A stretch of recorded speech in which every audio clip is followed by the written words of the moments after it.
Rio Grande do Norte, capital natal. Em cada esquina um poeta, em cada beco um jornal. O texto que traz esse antigo ditado ainda conta que a incidência de poetas por habitante na cidade é maior do que em qualquer outro lugar do país. Eu não duvido. Basta caminhar um pouco pela cidade para encontrar um monte de poetas pelos bares, sebos, nos becos, nas praças, até dentro de ônibus eu já vi. Natal é mesmo uma máquina de fazer poetas e esse podcast vai tentar trazer um pouco desses artistas para conversar com vocês. Um poeta por episódio e uma nova experiência poética a cada 15 dias. Então, puxa a cadeira, pega cerveja, café, água de coco, que seja. Só vamos bater esse papo massa sobre poesia potiguar. Tá pronto? Eu sou Jéssica Santos. E eu, Gonzaga Neto. E este é o Um Poeta em Cada Esquina.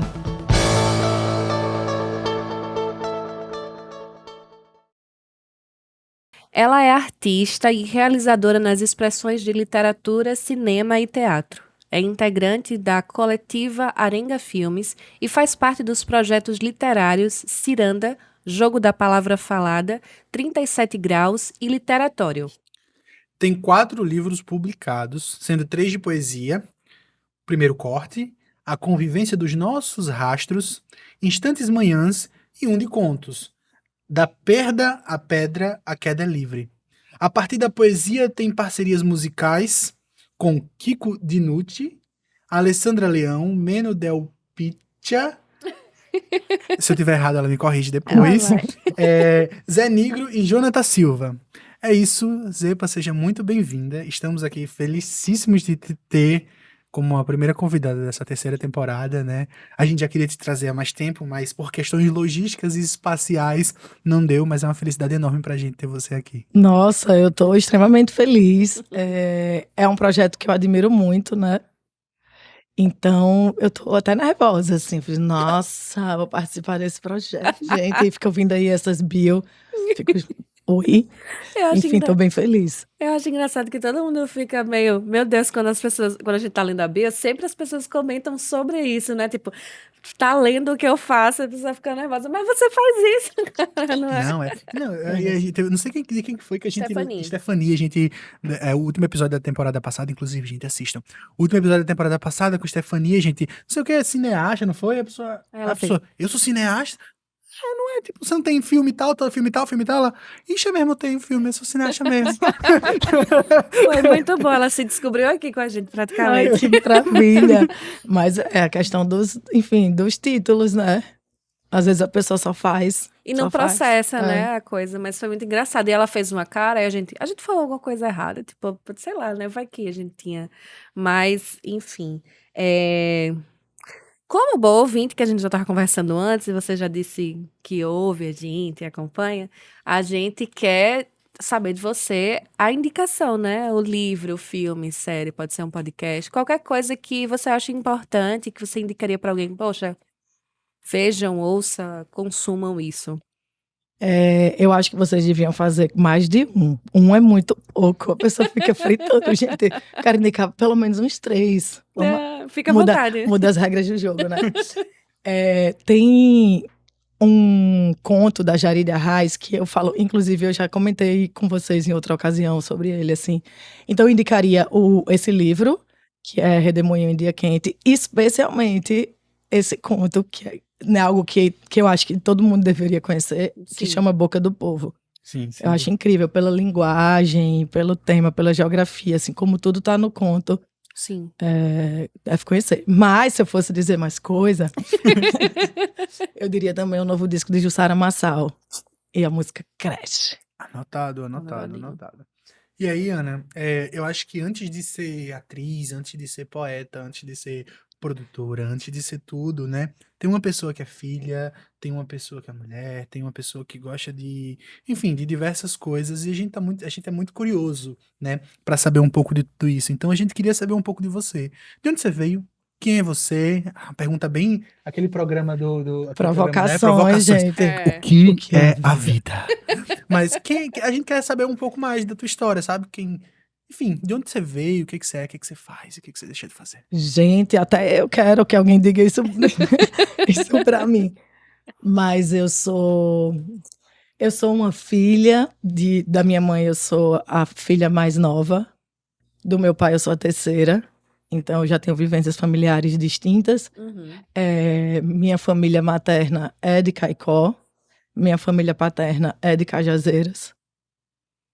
E é isso. O cerne é esse. Mas eu fui uma criança, acho que curiosa. E continuo sendo, continuo me conectando com essa criança quando eu vejo que eu tô meio pra baixo, sabe? Eu falo, cadê aquela criança curiosa, minha filha? E pegando assim um pouco a relação com o que eu faço hoje, né? Eu sempre gosto de contar essa história porque eu estudei no Henrique Castriciano, colégio aqui de Natal, né? E quando eu estudei, a biblioteca foi inaugurada durante esse tempo que eu tava lá. E aí, o primeiro lugar que eu falei um poema foi na inauguração da biblioteca. Com quantos anos? Putz, coisas que eu quero lembrar. Quantos anos e qual foi o poema? Mas era um poema de Alta de Souza, que dava nome à biblioteca. Sim. Então, às vezes eu fico, caramba, é isso, né? Quando você vê, você vai um pouco... enfim, na sua história, tem coisas que estão lá e que você faz hoje. Meu pai teve banda quando era jovem. Participou de um grupo de teatro em Fortaleza. Tem umas coisas assim, eu tenho uma prima fotógrafa, depois descobri que meu avô paterno tinha uma tipo loja de revelação que existia antes, né, Sim. em Cajazeiras.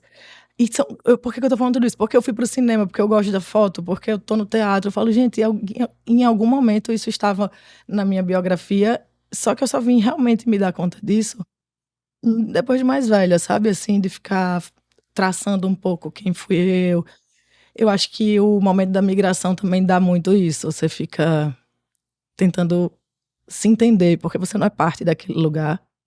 E aí você fica tentando buscar alguma raiz. Gente, inclusive minha voz, desculpa, eu não tô chorando, tá? Parece A que eu tô emoção chorando. é grande, mas não tá Não tô chorando. Mas essa lágrima, galera. Silencinho. Minha voz, eu realmente tô assim. mas eu acho que também, eu entendo não, né? Porque eu nunca passei por esse processo de imigração, mas imagino que deva ser esse momento de querer buscar se compreender mais e ter uma coisa mais sólida quanto ser humano, mas eu também acho que quando a gente chega numa determinada idade, a gente também busca isso, né? É uma necessidade real de você ter um lugar sólido dentro de si e no que diz respeito à sua trajetória, a sua vida, né? E que vem nesse lugar que a gente tem que olhar para trás, né? Para os outros. Quem foi que veio antes da gente? E vai alinhando isso, né? Gerando conexões e a gente vai se encontrando nessa família que às vezes nem é tão próxima, talvez nem conheça, nem tenha conhecido, ou enfim, não tenha visto aquela pessoa exercendo isso. Por exemplo, você falou, meu avô é músico, mas quando eu conheci ele, ele já era mais velho, já não fazia mais. Então, eu tenho fotos e histórias dele, mas eu não vivi esse momento, né? Não, outro dia a gente foi, me convidaram pra uma conversa sobre arte e tal. A mulher pergunta assim: você tem algum artista na família? Eu fiz, não. Aí Jéssica olhou pra mim assim, você não tem? Eu fiz, gente, eu sou primo de Luiz Gadelha, desculpa. Só isso. Mas, tipo, é porque acabava. Você tá tão acostumado com a pessoa que é meu primo. Tipo, você não vê, sabe? Mas de forma inconsciente aquilo influenciou muito, assim, sabe? Foi a primeira pessoa que eu vi, pô, é possível ser artista assim e tal. E, enfim, é meio doido. Super. Aí, isso, minha irmã era do balé, eu tinha uma tia aqui também. Aí, na minha infância, sei lá, pré-adolescência, eu convivia com isso, eu achava muito legal elas serem bailarinas, assim. Sim. Mas não era, eu nunca quis dança, não, realmente, não tenho zero jeito pra dança. Mas, de alguma forma, tem o lance da arte, assim, né? Sim. Eu confesso que, durante muito tempo, isso pra mim era algo distante. Porque eu acho que a forma que eu fui criada, a arte, e isso não é nenhuma crítica, é só uma constatação. Obrigada, mãe, pai. Não era algo próximo como ofício, entendeu? Nem no meu ambiente de grupos, de escola. Não era como um ofício, era sempre alguma coisa assim, isso, tá ali, sabe? Você consome, tá ali, mas não enxergava como uma possibilidade. E aí eu tinha um desejo pré-adolescente, assim, que eu descobri na pré-adolescência, que eu queria ser atriz. Eu queria fazer novela, eu queria estar vivendo outras vidas, quero viver muitas vidas. Era uma coisa dessa, assim. Só que era, como eu falei, distante, porque não era uma opção, era sempre uma coisa à parte. Então, eu estudava ali, estava na escola e tinha uma possibilidade. Comecei a fazer coisa como modelo. Não sei se vocês acharam na minha bio que eu fui modelo. Comecei a fazer umas coisas como modelo. Aí, depois, enfim, tinha uns cursos que eu via, interpretação para câmera. Quando eu vi, eu estava lá fazendo. E aí, na hora que eu fui fazer vestibular, eu não sabia o que eu queria fazer. Porque, como eu falei, nada disso que era da arte era muito uma opção. Eu fiquei, gente, o que é que eu quero ser? Eu não sei lá. Aí, fiz o quê? Publicidade e propaganda. Meu Deus. Meu Deus. Na dúvida, eu ficava entre o jornalismo. Tinha uma coisa com jornalismo também. A gente sempre fica nessa dúvida. É. Sempre. E aí, pronto. Aí depois, assim, na faculdade, né, eu comecei a realmente me aproximar mais de fazedores de cultura e arte. Então, aí comecei a entender aquilo mais como eu fiz. O César Ferrari foi meu professor, Daniel Minchoni foi meu professor, ambos dentro da publicidade. Então, fui ver, lembro que César convidou para ver Muito Barulho por Quase Nada, né, convidou a turma. E eu fiquei enlouquecida. E olha que eu ia, assim, nas coisas mais novas, né? Minha mãe levava a gente no teatro e tal. Mas me distanciei um pouco, mais velha. Mais velha, ainda jovem. Uhum. Quando eu vi Muito Barulho por Quase Nada, eu fiquei encantadíssima. Eu voltei para assistir, assisti assim umas 4 vezes e ficava levando quem eu podia levar, sabe? E aí eu entendi que isso era possível. Então, fui vivi como publicitária aqui. E quando eu estava perto dos 25, isso foi ficando muito forte. Essa conexão aí com esse entendimento que eu podia ser uma profissional também da arte, como artista. Aí, enfim, aí a gente pode conversar mais a partir dessa Já ia pergunta. dizer, Pare! Não, mas é preciso muita coragem, eu acho. Eu acho que é preciso muita coragem pra você largar, por exemplo, no nosso caso, pra largar a publicidade e ser artista. Eu já tive esse processo em alguma vez, assim, não, vou largar pra ser artista, mas eu não consegui. Quem sabe um dia, mas eu acho muito corajoso a sua parte. E ainda mais não estando no seu lugar, né, no seu lugar ali que é confortável, sua cidade, seu estado. Mas esse é um momento que a gente vai mais pra frente, né? e aí você falou desse momento que você declamou poesia pela primeira vez, mas eu queria saber, queria entender um pouco de como chega a poesia pra você, né? Assim, como leitora mesmo e também em que momento você se vê como escritora de poesia. Mesmo sem esse nome, sem dar nome, mas que Sim. escrevia. A poesia chegou na escola a partir, enfim, dessa vivência aí já é uma coisa muito, Sim. muito nítida, né? Que aí é Alta de Souza, enfim, irmã de Henrique Casticiano, então o colégio tinha um pouco coisas sobre os dois. E tem um livro que eu lembro muito, que eu acho que era, não sei se eu tinha 7, 8 anos, que é o Ou Isto ou Aquilo, de Cecília Meirelles. Então, assim, essas foram as minhas primeiras conexões como leitora, que eu tenho lembrança. Afinal de contas, estávamos falando sobre memória e às vezes a gente tá meio, né, com lapsos.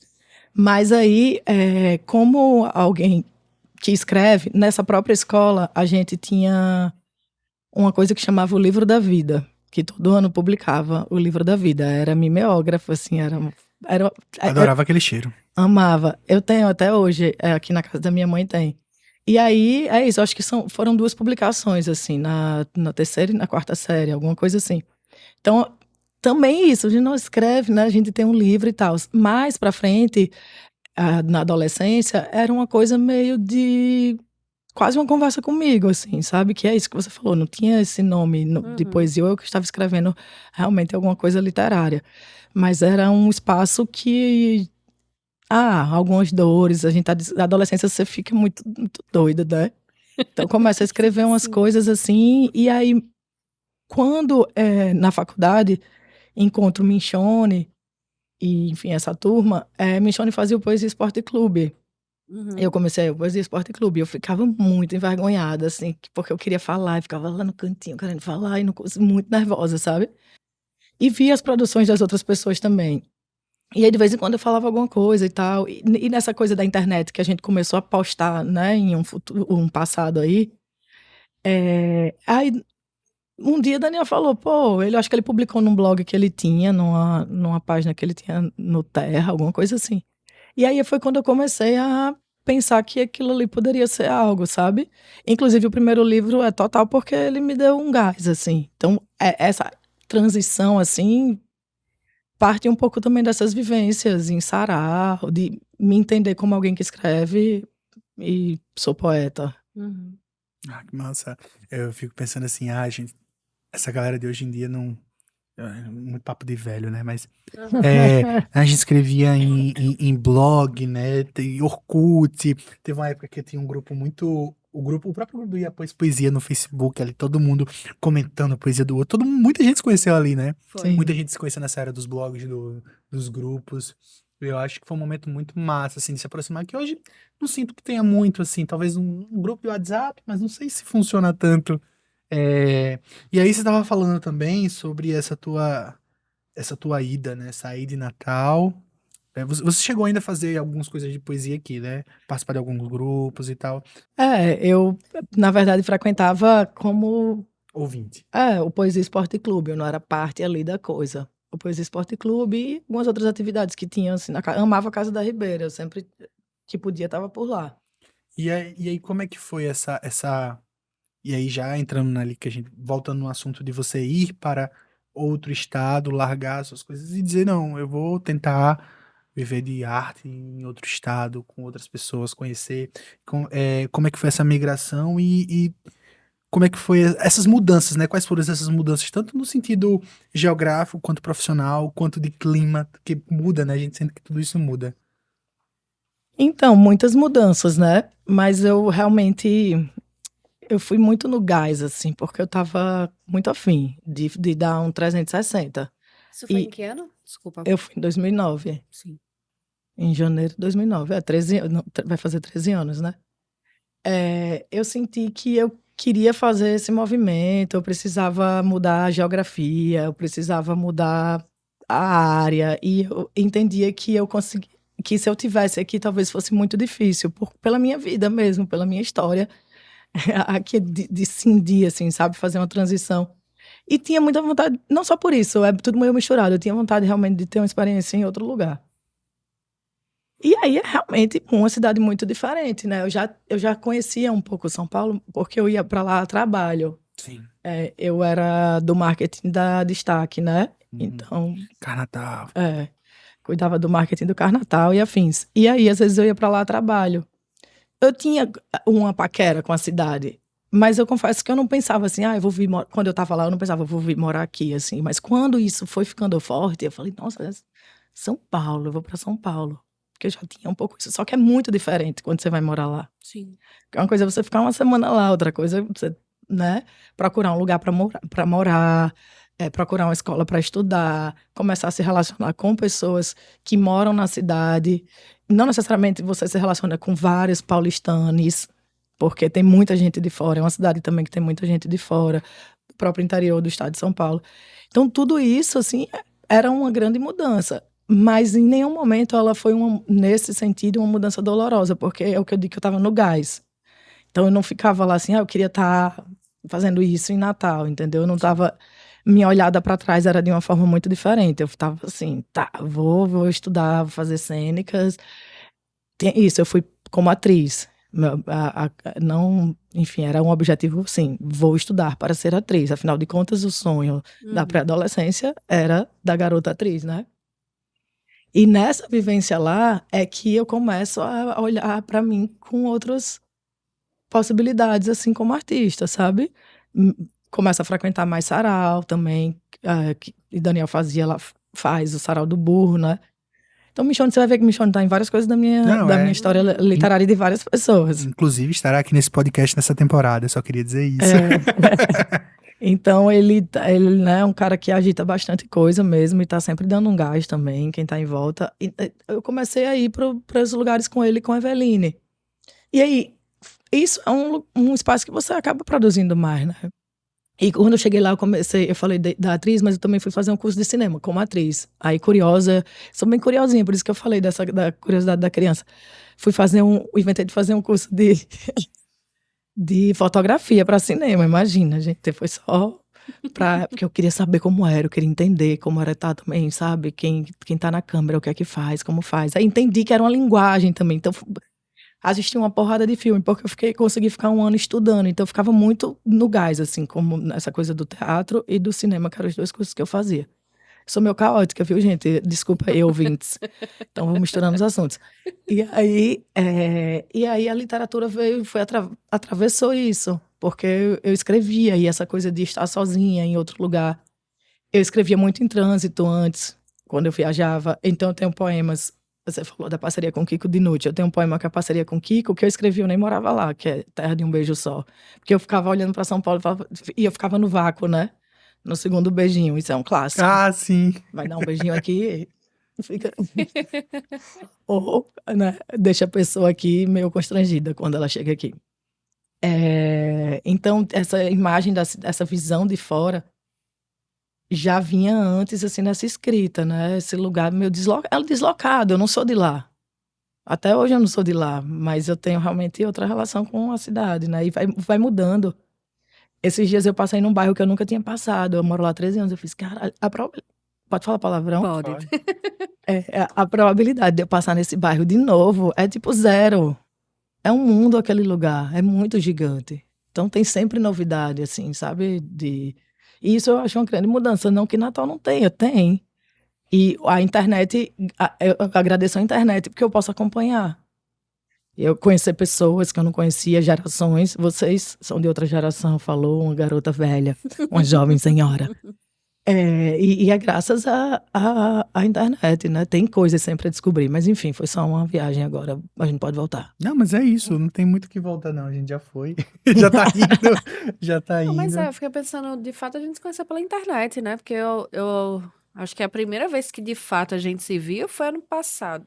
Foi esse ano ou foi ano passado? Ano- No ano Foi passado. ano passado. Ano passado. Que você veio e a gente se encontrou, né? Ainda assim, no final do ano. Mas eu conheci por meio de outros poetas daqui, Eu né? acho que acaba gerando uma rede, né? Você conhece um, aí conhece mais três, aí desses três conhece mais nove, e por aí vai. Óbvio, se houver interesse, né?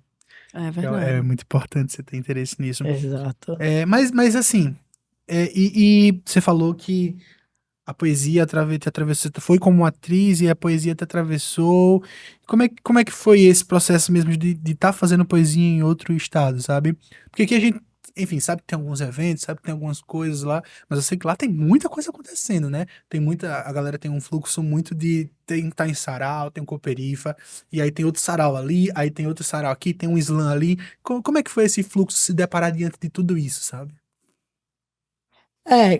Tem muita coisa, exatamente. Se você quiser, todo dia você vai num sarau, quase, né? Eu acho incrível como foi. Foi incrível porque é um lugar que te instiga a escrita, né? Você ouvir essas vozes todas, são muitas narrativas vivas ali, né? Falando a sua poesia. Assim, aí tem a coisa do movimento de slam também, que é uma outra parada, né? Que aí todo mundo começa a viver aquilo muito fortemente, assim, produzindo para aquilo, para poder competir. E tudo isso não tem como a gente não ser atravessado por essas narrativas das outras pessoas, por esses outros poetas. São Paulo é uma cidade de muitas São Paulos. Então, você tá num sarau na Cooperifa é diferente do sarau do Quintal que acontece na Zona Norte, entendeu?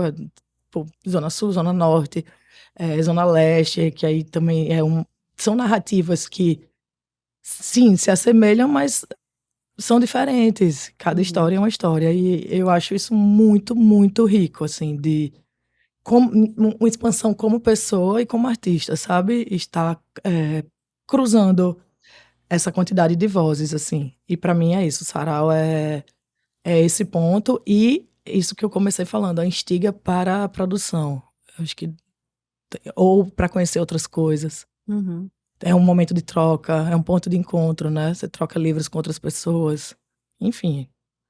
É um momento muito bom de trocar livro, conversar e, enfim, a gente aos poucos espero que continuemos voltando a isso, né? Eu estava sentindo muita falta. Eu não sabia que eu estava sentindo tanta falta de conversar com as pessoas sobre Até aí. poesia, né? A gente foi para a Flip Out lá em Pipa na outra semana, e aí sentava, explicava, ó, esse meu livro é aqui assim, isso aqui eu fiz assim assado, e a pessoa vai, Muito troca bom. livro, e diz, meu Deus, que saudade eu tava disso, né? Precisamos. A Exatamente. vontade de fazer E tem mais muito isso, coisas. tipo, lança um livro aí, às vezes rola, você faz o circuito dos saraus, entendeu? Lançando o livro. Caralho, que foda. É muito gostoso. Ai, eu imagino. E eu fiquei pensando, você fala de Stiga, né? Eu fiquei justamente pensando nisso. Às vezes a gente vai pra algum um evento, tipo, a gente foi pra Flip Out, é a última coisa. Eu já voltei da Flip Out Com com vontade. uma ideia de fazer um negócio e era eu no ônibus, Luiz cansado, querendo dormir. E eu, não, mas se a gente fizesse isso aqui, não sei o quê, mas aí se for fazer isso vai ter que ser não sei o quê. E eu já, né, segui muita coisa, surge desses lugares também. Acho que muitas coisas que a gente fez, por exemplo, a gente foi pra Recife. Recife, que foi o Estados em Estados em Poesia. Poesia. A gente voltou fazendo sarau dentro do carro. Aí a gente já veio com o Di Rocha com um projeto, daí a gente já movimentou, porque vem esse negócio, né? Você ouvir Contagia. outras pessoas e ver um evento acontecendo gera um negócio de você fazer alguma coisa a partir daquilo também, né? Super. É uma coisa bem simples, assim, que eu vou falar, mas o movimento movimenta, não Sim. tem como, assim, é tanto que essa coisa de escrever a partir de um trânsito, de uma mudança de geografia, também rola muito isso. Quando eu tô em outros lugares, aí eu fico. É que eu acho que tem o olhar da poesia também, né? Que aí cada um de nós vai ter um olhar diferente, mas as coisas que vão me chamando a atenção naquele lugar, e aí me dá vontade de escrever um Sim. nome, uma coisa. Quando eu penso nesses eventos muito também sobre possibilidades, tipo, às vezes você, por exemplo, no Estados em Poesia, né, que a gente foi assistir lá em Recife e tal, e aí eu vi eu nunca tinha visto um evento de poesia, né? Geralmente a gente é acostumado a ver vários eventos, mas geralmente música principal, não sei o que, e a poesia tá ali. E aí eu fui pra esses Estados em Poesia, gente, é possível. E eu acho que esses eventos têm muito isso, você vai vendo, e diz, pô, isso é Uhum. possível, e aí você vai expandindo e expandindo. Eu acho que vem disso, né? Você recebe muita coisa, e eu acho que quando a gente que produz e que é artista minimamente falando, você derrama um monte de coisa em você, um monte de informação diferente, né? Porque você tá numa cidade diferente, numa região diferente. Aí isso já é alguma coisa, como você tá dizendo, já gera alguma coisa na gente, e um monte de artista diferente fazendo umas coisas diferentes pra caralho. Você precisa fazer alguma coisa com aquele Uhum. tanto de informação que você recebe. Não tem como você jogar tudo fora, assim, desperdiçar. É um desperdício, sabe? Pra mim é um desperdício de. Eu tenho que retribuir de alguma forma, eu penso em retribuir fazendo alguma coisa. Eu preciso pegar toda aquela coisa que eu recebi e transformar em algo. Seja na poesia, seja num projeto, seja num evento, enfim, mas alguma coisa tem que reverberar a partir daquilo, né? Não tem como, eu fico enlouquecida, de verdade, você sabe, né? Enfim, eu fico. Isso é ótimo. Hoje, então, Zé, para você vive de arte, de modo geral, não só a poesia. Isso. Como é viver de arte? Como tem sido, e principalmente assim, ó, não era nem isso que eu tinha pensado, mas a gente conversando, como foi ser essa pessoa que tá em uma outra cidade, né, num outro estado, vivendo de arte em um momento tão caótico que foi que a gente passou de Covid, de estar trancado dentro de casa e não poder produzir, onde, não sei, né, mas assim, trabalhar com arte é ser autônomo, você precisa fazer, não tem aquela coisa que você não vai receber aquele salário no final do mês certinho, né, uma coisa muito de vai fazer, então, como é e como foi esse momento também? Então, é bem correria, assim, porque você faz 10 coisas, né? A gente tá falando assim, somos artistas independentes. Não é que, né, eu sou vinculada a uma instituição, sou contratada da Rede Globo, enfim, Uhum. coisas do tipo. E não que essas pessoas não façam correria, né? Também tem. Então, é isso. Às vezes é muito cansativo, porque eu não queria romantizar também, sabe? Sim. O viver de arte, porque às vezes a gente cai nessa. Né, trabalhe com o que gosta e não se sentirá trabalhando. Não, eu me sinto trabalhando, às vezes é cansativo, às vezes eu não quero fazer determinada coisa, às vezes eu não quero responder uma mensagem de meia-noite, porque eu tô cansada, minha cabeça tá cansada. A gente, como artista independente, também se produz, né? Então, tem isso, assim. Mas é muito bom, é muito bom também, só que eu queria né? A gente não sabe para onde a audiência alcança, saber que é um trampo difícil, né? Não é um negócio que você fica vivendo ali, sei lá, alguém tá fazendo as coisas para você. Uhum. Como eu trabalho em 3 linguagens diferentes, então às vezes tá tudo misturado, né? O teatro, a literatura, o cinema, e às vezes tá mais segmentado, Uhum. sei lá. Então, por exemplo, você perguntou como atravessei esse momento difícil, né? Me sinto uma privilegiada com a maneira que eu atravessei, porque eu estava num grupo de teatro que a gente estava com a subvenção, num edital, então a gente atravessou a pandemia trabalhando com esse edital. Uhum. E eu dou aula também. Então, nesses 2 anos, eu estive como artista orientadora do Programa Vocacional, que é um programa da prefeitura da cidade de São Paulo, um programa de formação artística. Então, assim, essas coisas me garantiram uma travessia minimamente estruturada, né? E aí, as outras coisas, elas vão existindo, assim, eu sou locutora também, então isso, é uma coxa de retalhos, assim, Sim. que, na verdade, a minha, a minha existência como artista. Então a gente teve que se reinventar também, né? Pegou o edital, a gente não ganhou o edital, no caso do grupo de teatro, a gente não ganhou um edital para a vida online. Ainda era uma vida presencial.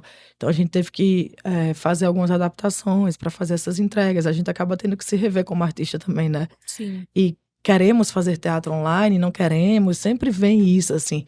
Acho que em 2020 a gente conseguiu ficar talvez um pouco, no segundo semestre especialmente, mais tranquilo em relação a, ok, vamos fazer coisas online. E esse ano eu já me sinto extremamente mais esgotada, assim. Eu só fiz o que foi, assim, o que eu não tive como não fazer. Porque já era parte de algum compromisso, ou da aula, porque é isso também, da aula era online, né? Sim. E isso pra mim já era tudo no computador.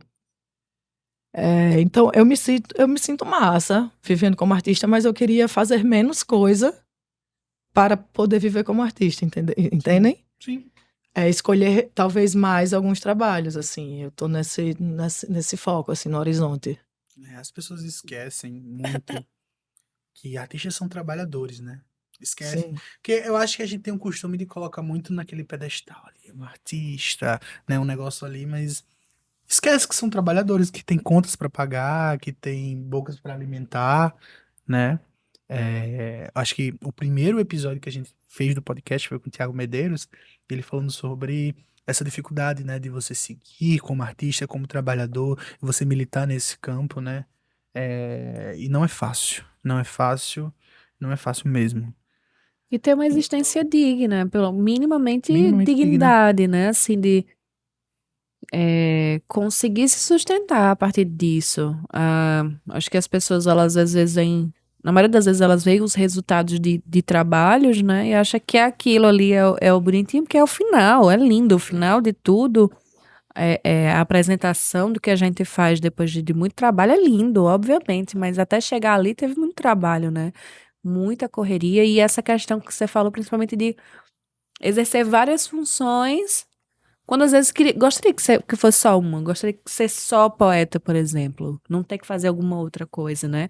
Gostaria de, por exemplo, eu lembrei, você falou Tiago, eu lembrei de Tiago fazer um sarau e não ter que ser a pessoa que apresenta, que declama e que recebe as pessoas para pegar a bilheteria e tudo mais, então você não consegue ser uma coisa, você tem que ser uhum, várias coisas quando você é uma artista independente.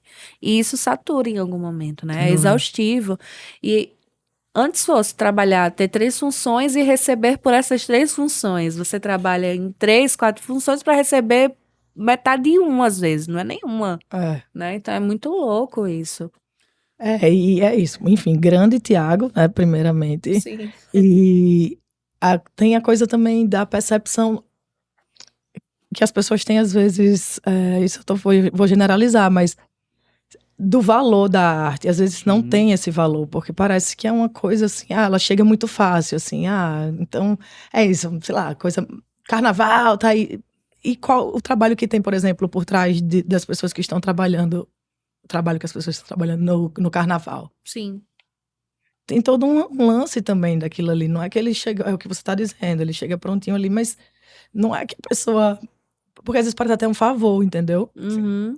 E aí, imagina a gente fazer essa travessia desse tempo que a gente tá, né? A gente ainda tá, mas, enfim, estamos mais controlados, entendendo melhor como a gente pode agir e tal. Mas imagina atravessar esses 2 anos sem arte, gente. Impossível. Pois é, gente, exato. É impossível. Exato. Nem só. Esse é um exemplo Um recorte. macro, né? Mas assim, no dia a dia, de modo geral, também, antes de uma pandemia, eu sempre falo, tudo que a gente faz para descansar, para desestressar, para desopilar, envolve arte. Mesmo quando Geralmente. você vai no barzinho tomar uma cerveja, tá tocando, alguém tá cantando ali, você tá cantando uma música, você liga um sonzinho pra ouvir Marília Mendonça, seja lá quem for. Ali é arte, né? Tudo que Exato. a gente faz normalmente, 90% ou mais das coisas que a gente faz pra se libertar dessa coisa cotidiana e cansativa envolve arte. Até a novelinha da Globo que você coloca, não, isso. Gente, é um monte de ator, um monte de roteirista ali. É arte, velho, assim, Ah, né? Não... envolve pessoas trabalhando, Sim. assim. Isso é bem, tipo, um show, quantidade de gente que tem envolvida num show, uma peça, Absurda. um livro. Um livro. Para um livro ir para a rua, assim, tem gente que faz tudo sozinho, porque é isso que você está falando, do acúmulo, né? Precisa, né? Mas é isso, tudo tem. Se fosse até para acontecer como deveria, tipo um sarau, que nem você também comentou do Tiago, né? Era para ter funções ali muito bem pagas e pronto, para isso Vários acontecer. funcionários, né? É. Assim, mais gente trabalhando, Porque enfim. é uma indústria e também é essa questão toda que a gente está vivendo. Mas a indústria da arte, ela emprega também bastante gente, né? Ela precisa existir. Sem Sim. dúvida. Sem dúvida. E aí, você falou um pouco mais atrás sobre suas linguagens se atravessarem, né? E aí, achei muito curioso que você dirigiu e roteirizou um filme, né? Adelaide aqui, Não Há Segunda Vez para o Erro, que enfim, é um documentário que conta um pouco da vida da Adelaide, né? Que foi um grande fenômeno na literatura e tal. Então, eu queria que você falasse um pouco mais sobre o quanto a literatura e fazer um filme sobre uma pessoa da literatura, quanto isso, quando ela ali, isso ali tá tudo junto. Tá tudo junto. Então, eu conheci a obra de Adelaide Carraro porque Marcelino Freire me convidou para participar de uma peça em homenagem a Adelaide Carraro. Então, era assim, que ele tem um projeto que chama Autores em Cena. Ele convida alguns... Não, é atores... Não, autores em cena. Ele convida alguns autores para performarem seus textos num palco de um teatro.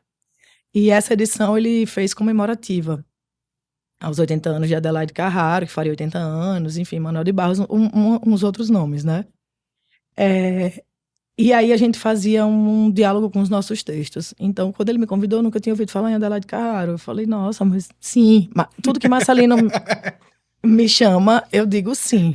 É impossível não É, dizer não a Marcelino. Inclusive, não. Marcelino, chama a gente. Brincadeira. Eu acho que ele Brincadeira nunca não. teve um não meu.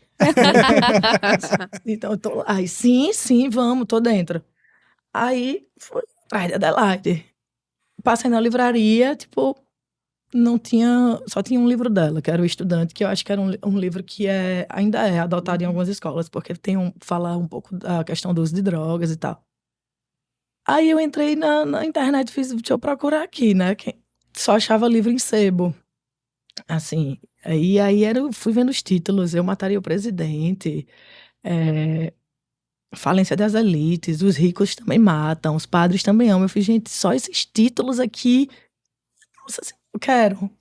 Já fiquei doida, assim. Aí comprei os livros e li e levei para o teatro. Então, tô contextualizando assim, mas tá tudo meio ligado. E levei para o teatro. Foi a partir disso, né, dessa vivência. Que aí foi uma direção da Vanessa Bruno e tinha mais duas autoras, que era a Marina Filizola e Paula Fábio. Nós três em cena, com nossos textos e os textos de Adelaide. E eu fiquei muito inquieta com isso. Era uma apresentação, né, que a gente fazia. E fiquei muito inquieta. Eu preciso fazer alguma coisa com essa mulher. Porque eu não achei estranho, eu não sabia. Ela foi perseguida, foi censurada, subjugada. pelos intelectuais da época, o que me chamava mais atenção, assim. Eu ficava, gente...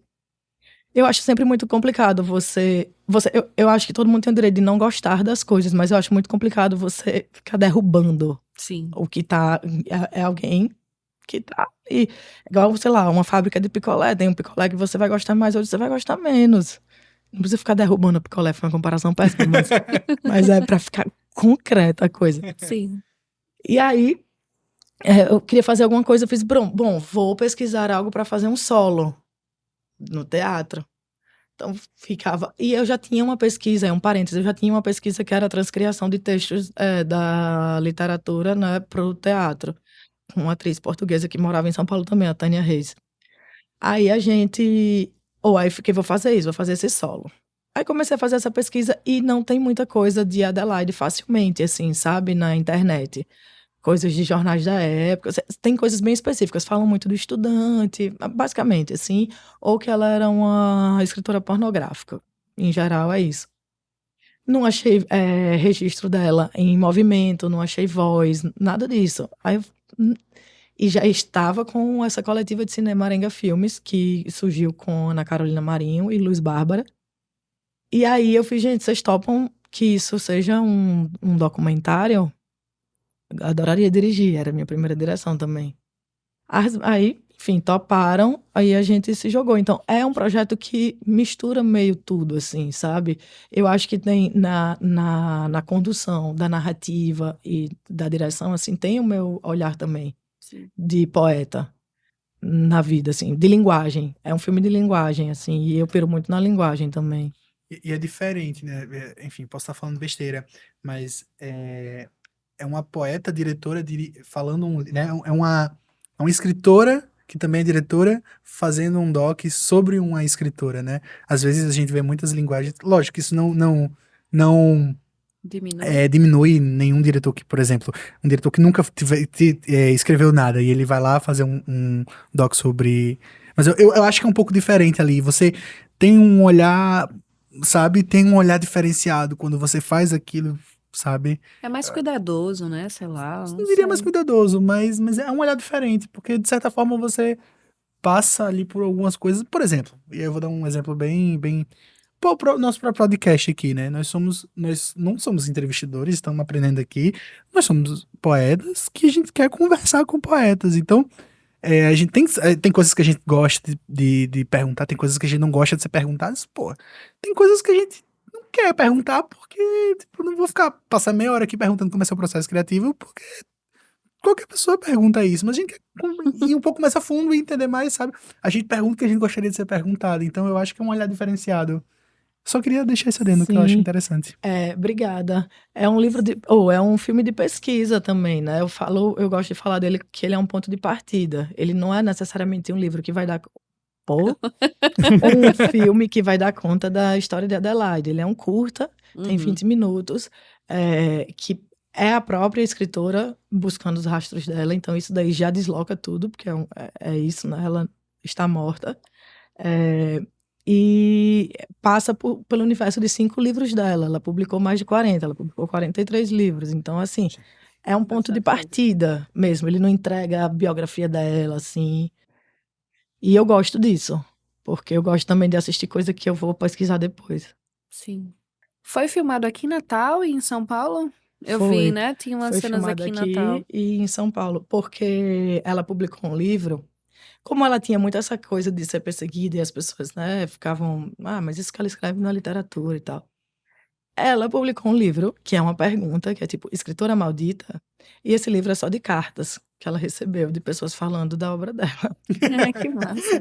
Eu gosto que ela é ousada. Eu de fato não conheço, mas saí daqui e irei pesquisar, porque eu gosto de pessoas ousadas. E ela me parece ser muito ousada. Não, super. E ela é personagem de vários livros dela. Ela aparece em vários livros dela. Bom, eu não li vale dizer que eu não li os 43, né? Sim. Mas, enfim, dos muitos que eu li, tem ela várias vezes como personagem. E aí, tinha cartas de pessoas daqui de Natal. Como eu e Ana Carolina Marinho somos de Natal e a gente vem sempre, quando a gente veio, a gente fez, vamos começar o filme e vamos procurar leitores de Adelaide em Natal. Aí a gente foi nos endereços que tinha. A gente achou uma pessoa. Uma pessoa não morava nessa casa mais, mas a outra, sim. Ela aparece no filme, que é a Solange. E aí, a partir disso, outras pessoas foram aparecendo. A gente foi no Sebo, aí vamos perguntar aqui no Sebo o que é que a galera tem pra falar de Adelaide. Aí a gente achou 2 personagens incríveis que falam da obra, assim. E aí, uma tia de Carol também viu o que a gente tava fazendo. Ela falou, eu li muito Adelaide. Aí a gente foi entrevistar. Depois, quando eu fui fazendo o filme, fui vendo que tem realmente uma geração que é mais velha que eu, assim, que teve uma relação mais próxima da obra dela, mas gente que lia escondido. Ou lia escondido da família, porque a família não deixava. Teve uma pessoa que eu trabalhei na Destaque, que ela viu, aí ela me escreveu dizendo que tinha lido a Adelaide, só que os livros que ela leu, ela chorava muito. E o pai dela falou, você não vai mais ler isso, porque você só chora. Aí Nossa, era alguma triste. coisa que pegava nela. Triste. Tem que reprimir. Literatura é um negócio forte, né, gente? Literatura. Assim. A arte, sim, mas assim, literatura é um negócio forte. Pega de um jeitinho Eu especial. achei muito forte isso que você falou. Que o pai dela proibiu ela de ler porque ela só chorava. Eu achei bonito isso. Triste, mas bonito. Porque tem gente que se relaciona com a arte pelo viés da alegria, né?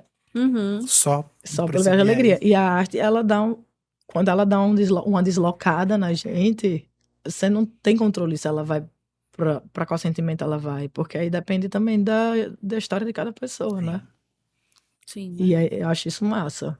A arte como um objeto de expansão, né? Um instrumento de expansão. Ai,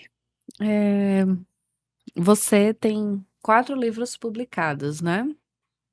Tô errado? Não, tá Você olhou, certíssima. você fez a cara que eu tava. Meu Deus, eu errei. Não. Aí eu queria falar de os 3 de poemas, né? De poesia que eles são bem diferentes, principalmente na questão física, o resultado final, né? Que a gente tava falando. O primeiro foi o primeiro corte, que eu tive contato, acho que você que Eu comprou, né? tinha. Eu não sabia que era seu até um tempo desse. Jura? Comprei há muito tempo. Aí você não ligou. Não sabia que era seu. Tipo, Desculpa. Nada. E a gente falava muito sobre esse livro, né? Principalmente pela essa questão do destacar, que tem um cortezinho nas folhas, né? Que é destacável e tal. Aí o segundo, que é A Convivência dos Nossos Rastros, que são grafitagens, né? Praticamente, na verdade, é tipo stencil, né? São em caligrafia de stencil, se é que eu posso dizer assim, se existe essa definição, mas enfim. E que tem fotos também de lugares, né, nessa estrutura e tal. Teve desdobramento sobre isso, de você fazer as grafitagens nas ruas, Então, né? é o contrário. É o contrário. O livro veio já da rua. Sim. Ele primeiro foi impresso na rua E e aí depois depois ele virou livro. livro. Desculpa, eu te cortei. Nada, Segue. não, corrigindo. E Estantes Manhãs tá aqui, né? Que é essa caixinha maravilhosa com fotinhas polaroides, né? Tamanho polaroid, com fotos do cotidiano e poemas nos versos, né? Os versos nos versos. E aí eu queria que você falasse um pouco sobre esses processos desses livros, assim, como é que chegou nessa definição de cada um, né? De chegar e dizer, vai ser assim, vai ter esse cortinho aqui, vai ser nessa caixinha, vamos tirar foto assim. Que a gente acha tão interessante, é bom quando a gente vê uma coisa que vai um pouco além da palavra, né? Tem um outro conceito ali por trás, somando. Por trás não, junto, somando. Faz parte da linguagem, já. Aí voltamos à linguagem. Aham. Eu acho que muita coisa minha é pesquisa de linguagem, assim. Até falando aqui, fico pensando, sabe? Mas esses 3 livros são livros de parcerias. O primeiro corte, que é o primeiro de todos, né? É publicado pelo Selo do Burro, muito incentivada por Daniel Minchoni. E é um livro em parceria com ele, assim, né? O projeto gráfico é uma proposta dele. É livro de publicitário, né, gente? Somos, afinal de contas, os 3. Eu sou ex-publicitária, tá, galera? E aí, é bom que eu fico falando como se eu estivesse no rádio, né? E aí, então, na verdade, o primeiro corte, eu também fico tentando não perder os acasos que me aparecem, sabe? Tropeço neles e falo, isso pode, adoro o erro, isso aqui vai ser legal pra cá. Sim. O primeiro corte eu fui juntar tudo que eu tinha. Eu tinha a ideia de fazer com foto, um livro com foto. Ai, é engraçado, né? Depois veio esse. Uhum. Um livro com foto. Quando eu juntei todos os poemas, eu intitulei o arquivo como Primeiro Corte. Não era o nome do livro. Sim. Aí, nesse momento, eu fiz... Nossa, Gostei. Acho que vai ser esse nome, porque aí seria... Como era meu primeiro livro, uma poeta constantemente em formação. Aí, nesse momento, eu tinha questões ainda, que era o clássico, né? Uhum. De saber o que eu era, o que eu não era. E aí, tinha coisa de cinema, né? Que no cinema tem o primeiro corte do filme e tal. Gente, isso vai ser primeiro corte. Aí, Daniel, a partir do nome, né? Aí desisti das fotos, não teve mais foto e tal.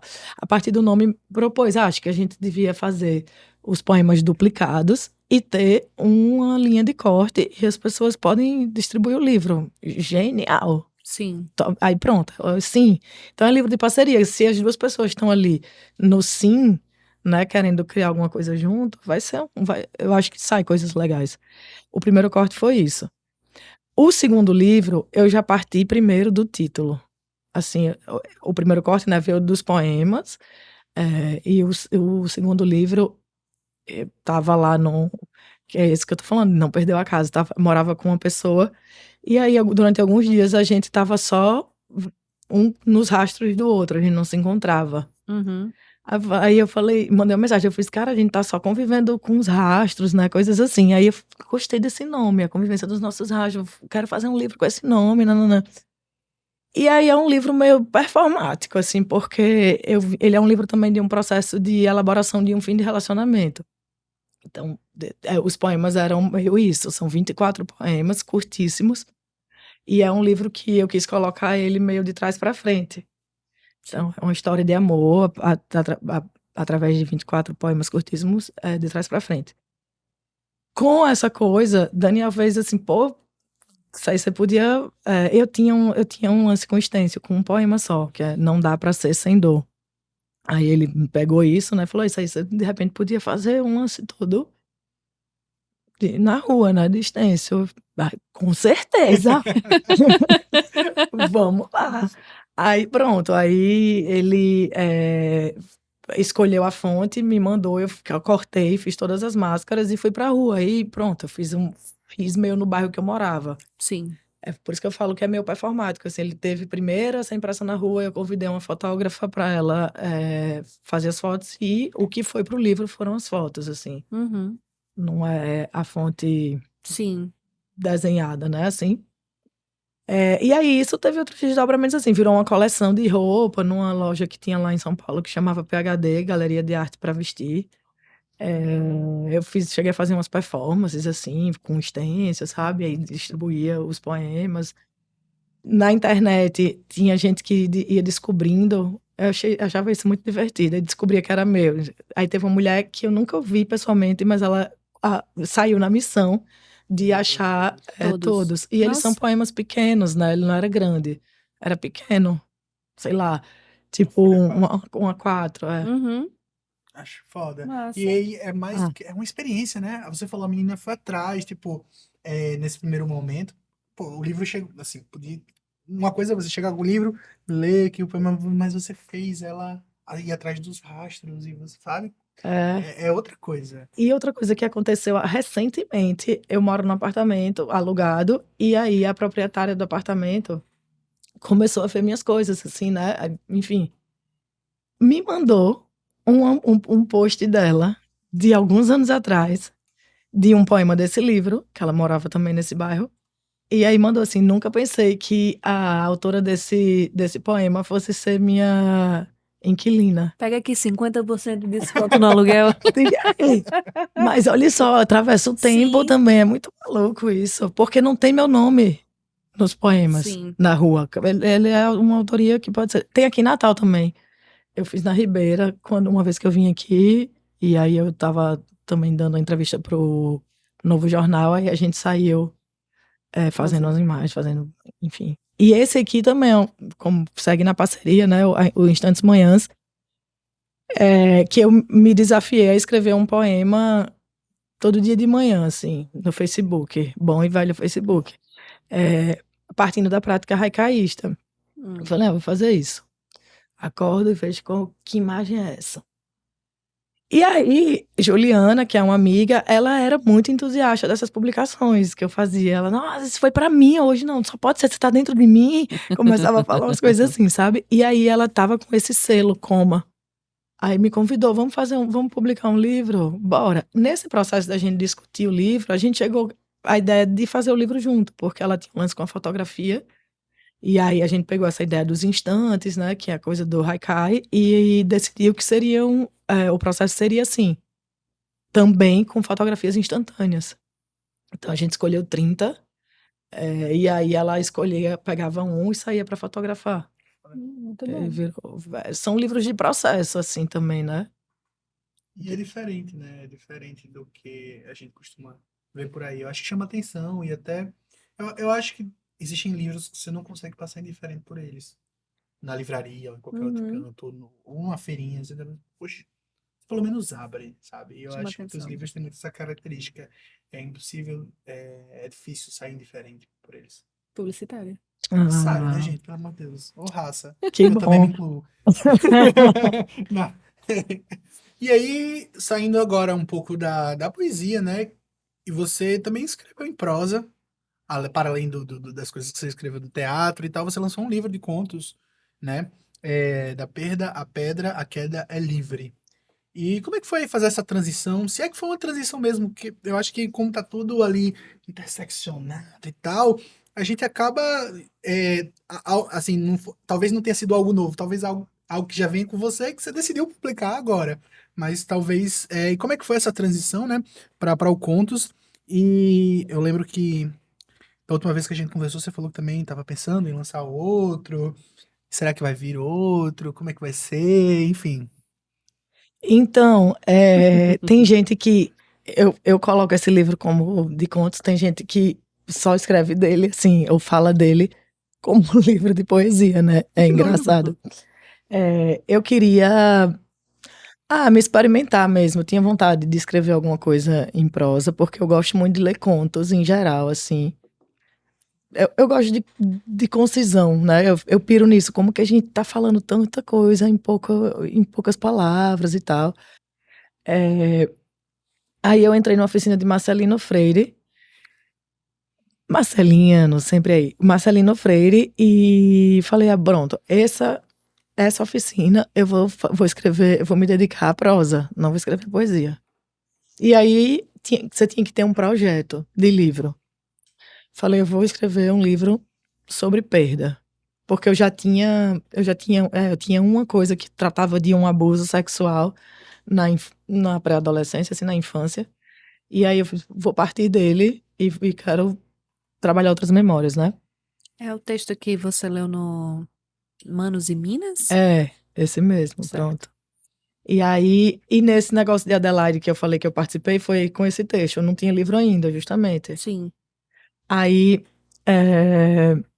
pronto, aí me joguei no rolê da prosa, nessa oficina. Foi muito importante, porque é isso, é um ambiente de troca, né? E de testes, de experimentações e de ouvir o que as pessoas também estão achando do teu texto. Eu fui indo, mas se você pegar, são textos muito curtos também, são contos bem curtos.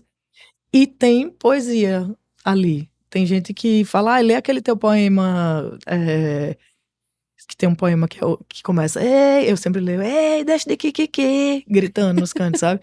Lê aquele teu poema desde que muita gente fala dele como poema, mas eu fico insistindo que ele é um livro de contos. E aí, sobre escrever mais,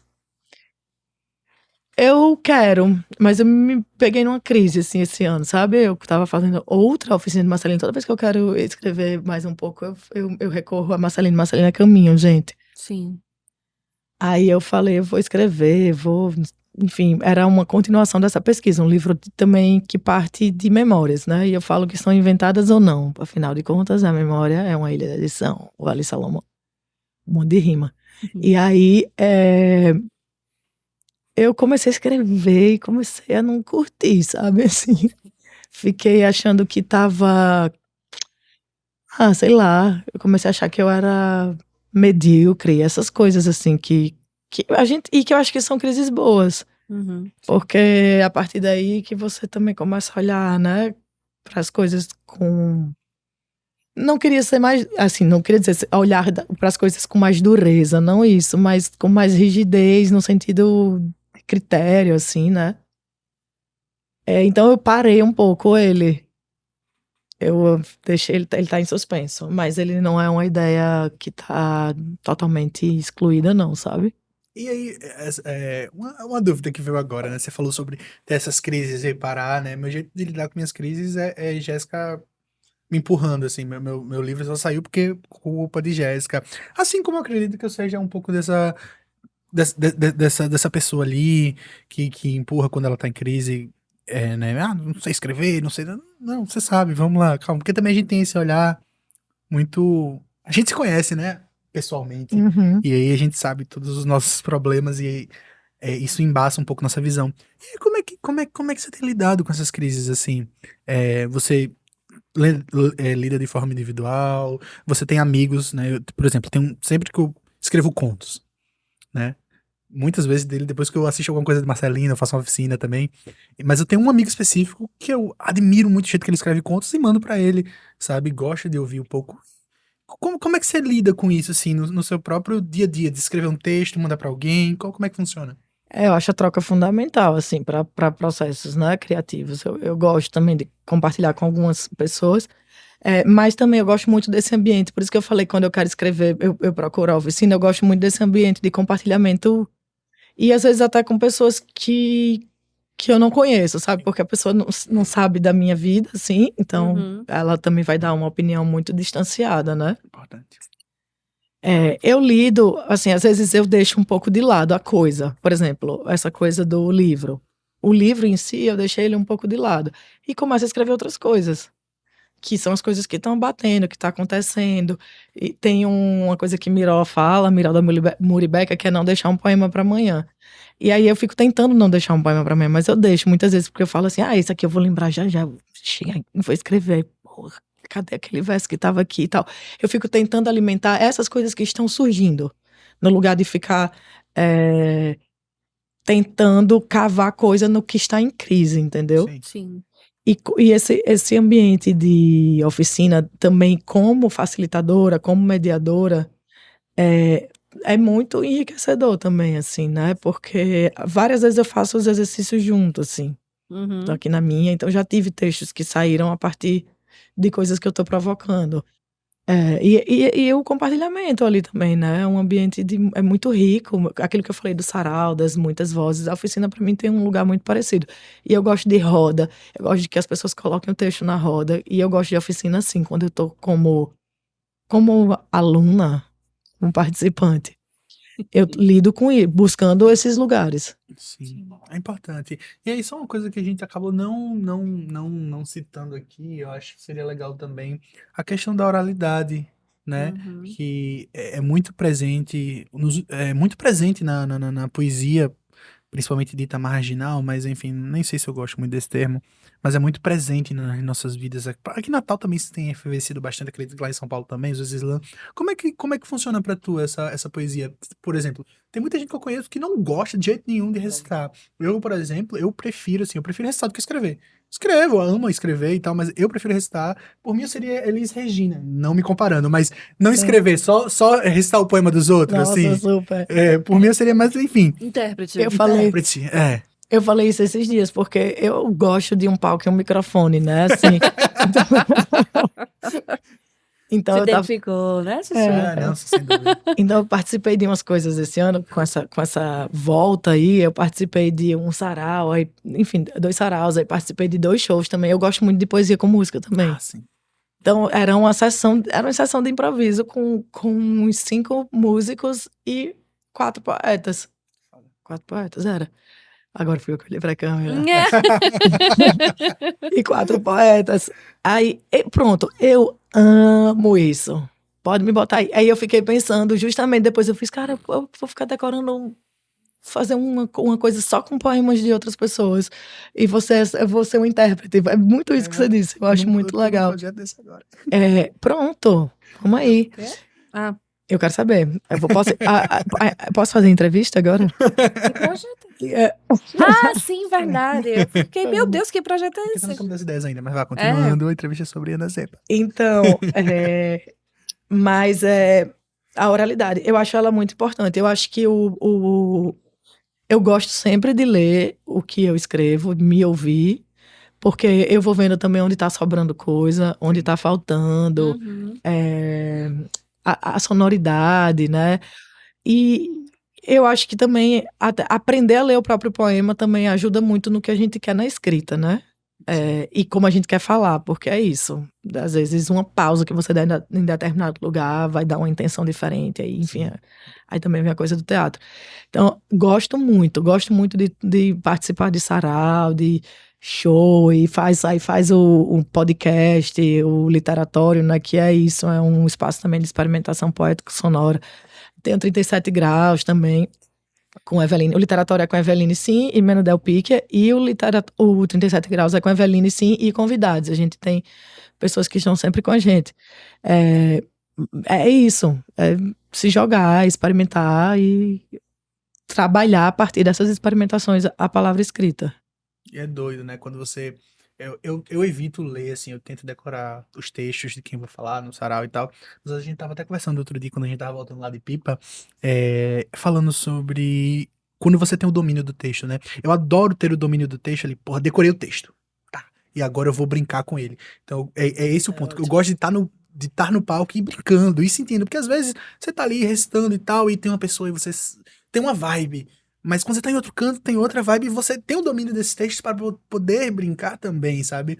Eu acho que hoje, pra mim, o palco tem esse sentido de diversão, de você dominar o texto para poder brincar do jeito que você quiser. Super, e às vezes mesmo quando eu tô lendo, assim, eu mudo coisa na hora. Eu falo, não, eu vou repetir isso aqui, eu vou dizer que aí mudo. E quando o livro já tá impresso, é isso também, né? Sim. Tanto, não importa, eu posso fazer a performance que eu quiser. Poema E o meu. poema é meu, ele tá lá. Quem quiser ler assim, leia também. A última pergunta ia ser sobre o 37 Graus de Literatório. Você já falou sobre eles, que é um projeto super massa, gente. Quem quiser não, vão lá. Bem, né? Impondo aqui, mas são projetos bem bonitos. Mas aí, de toda forma, que eu acho muito massa, eu acho chique, eu não vou mentir, que eu acho maravilhoso que o 37 Graus tem um vinil. Tem o Eu vinil. acho muito chique isso, Projeto gente. fetiche. Porque eu acho maravilhoso, por sinal, eu ia até falar com a Evelino pra ver se tinha algum pra trazer, porque e é lindo, tudo é muito bonitinho, ficou bem, como é que foi fazer, enfim, você acabou de dizer, Eu tenho aqui, eu mando depois. ótimo, quero. Foi massa, assim, era já nesse desejo de pesquisar a junção, né, da poesia com outras sonoridades. É um projeto antigo, na real, de 2012. A gente vai fazer 10 anos, só que a gente lançou só em 2018. Sim. Por outras questões que eu não vou entrar aqui. Uhum. Mas a gente construiu alguns poemas em conjunto, pegou outros poemas que a gente já tinha e foi para estúdio e gravou primeiro essas vozes. E depois o Marcelo Cabral, que é produtor musical, ele pegou e fez uma que a gente chama de uma cama sonora, trouxe uma sonoridade a partir dessas palavras faladas, assim, indo costurando, né? Sim. E aí é lado A, lado B, é bem curtinho, gente, é bem curtinho. Ele inteiro não tem 10 minutos. E aí, por isso que eu falo que é um projeto fetiche, porque a gente, vinil de poesia, você sabe, né? Uhum. A pessoa bota na vitrola, mas foi bom, foi um projeto viabilizado com ajuda, com interesse, ajuda e compra de pessoas queridas, né? Porque a gente fez a pré-venda. Sim. Pessoas que se interessam pelo trabalho da gente, enfim. E a gente tem ele hoje aí, sempre que dá, a gente dá uma vendida nele. Mas aí a partir dele surgiu o show. Que eu acho que A gente vocês criou o fizeram a show. apresentação. Foi essa apresentação que você falou que estavam lindíssimos de branco. A gente Num fez no rolê. começo desse ano. Ai, foi lindo demais. E tinha mais gente, porque tinha a galera tocando, né? Foi muito bonito mesmo, eu assisti. A gente é a nossa banda. E o figurino A gente fala que é uma Impecável. banda de poesia. Só que a gente também começou a ter essas coisas das parcerias, né, musicais. Então, sempre tem alguém que canta com a gente. Aí a gente entra até junto, se arrisca um pouco a cantar. Uhum. É um lugar que eu amo estar também, que tem essa liberdade de experimentação. Só que o show, ele partiu do vinil e ele realmente virou outra coisa, né? Não necessariamente ele é uma execução do vinil, ele é bem diferente, inclusive. Sim. Aí quando a gente foi lançar em 2018, a gente resolveu fazer ele como um show. A gente convidou a Alessandra Leão e Zé Nigro, e eles, né, criaram junto com a gente a primeira versão do show. Aí depois foi somando, chegou Fernanda Broge e Meno Del Picchia. Ah, massa.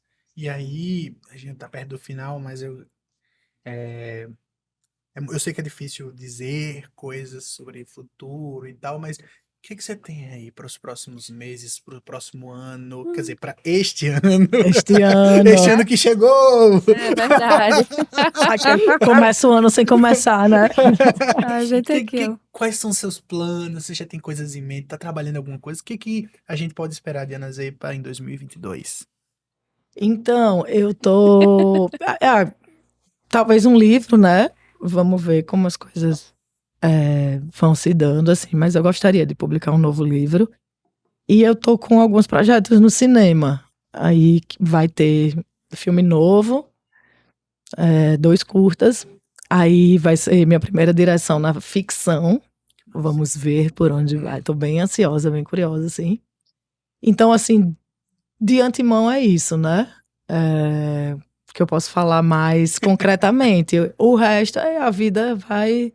O resto atrás das câmeras você fala. Não, que a vida vai acontecendo mesmo e vai se configurando. É isso que você falou, é difícil falar de um futuro, né? As coisas vão. Tem desejos, né? Como eu falei do livro. O livro não é uma coisa certa ainda. Certo mesmo são esses projetos aí.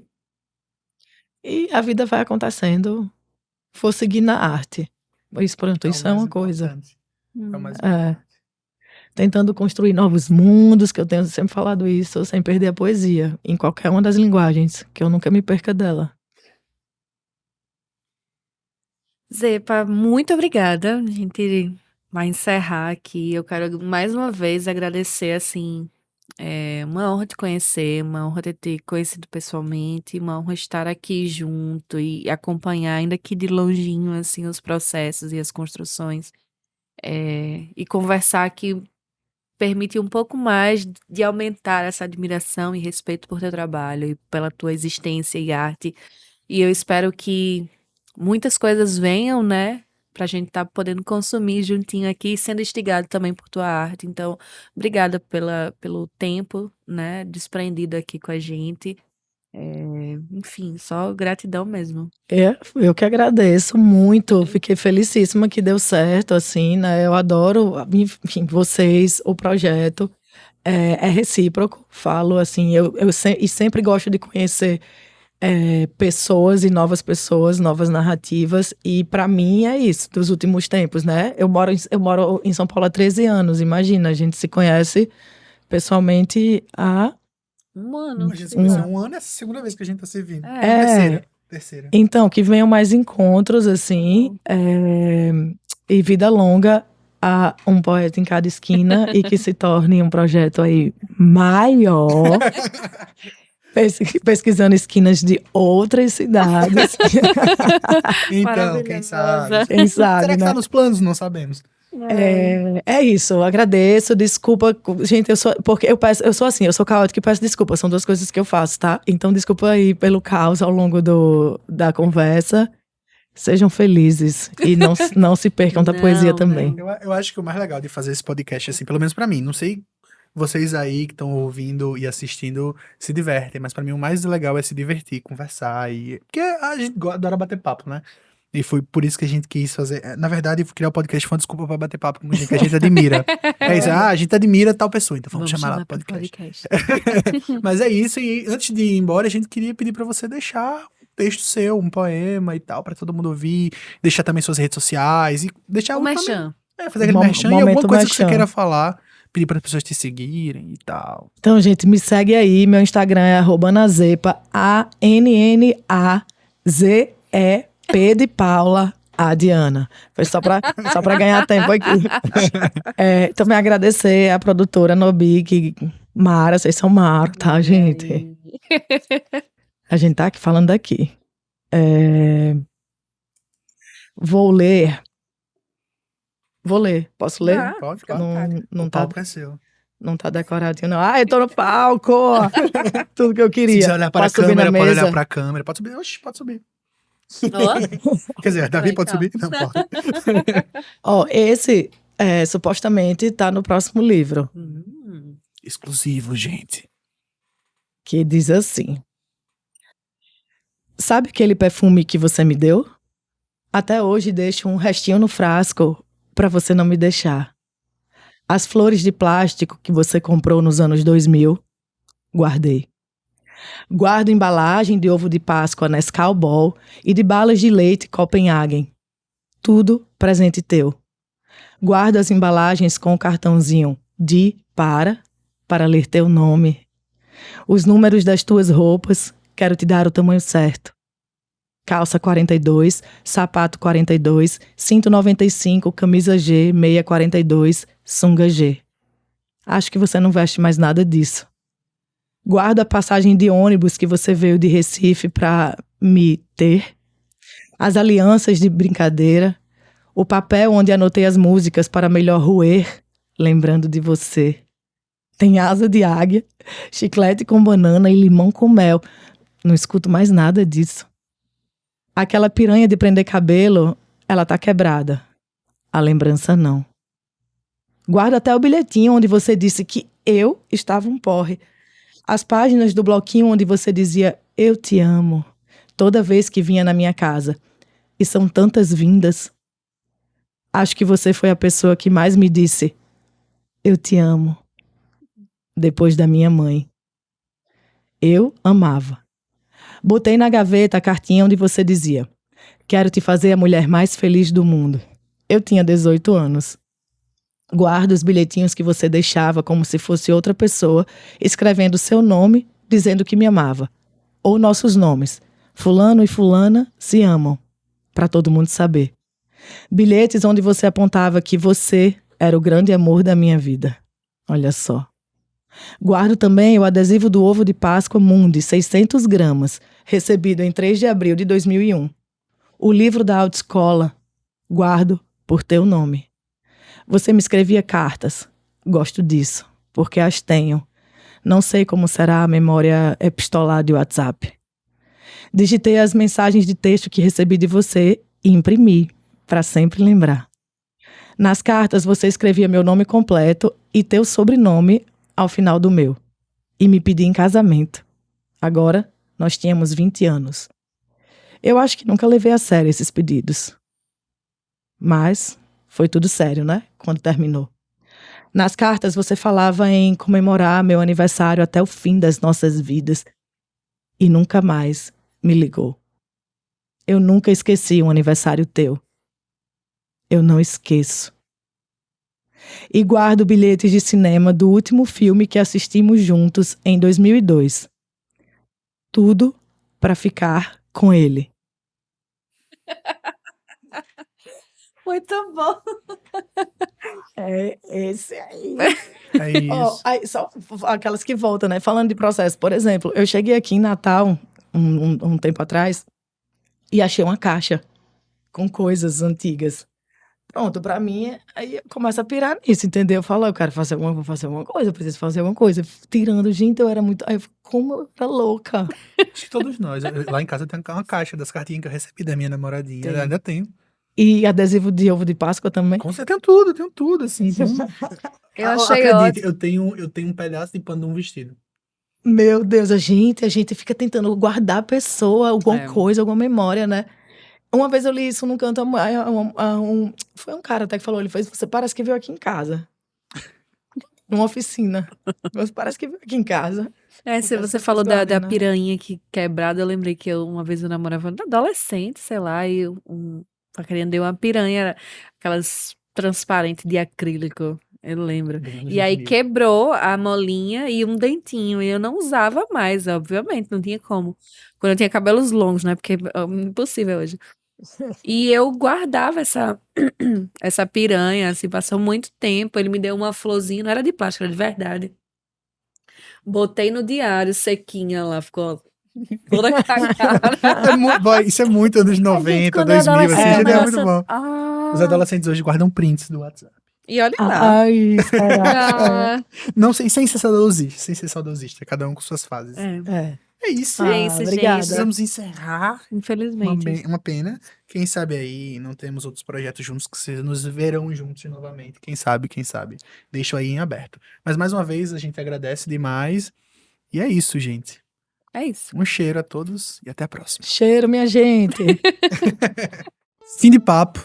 A conversa acabou, mas não sem antes lembrar que essa terceira temporada foi realizada pela Anzóis Produtora.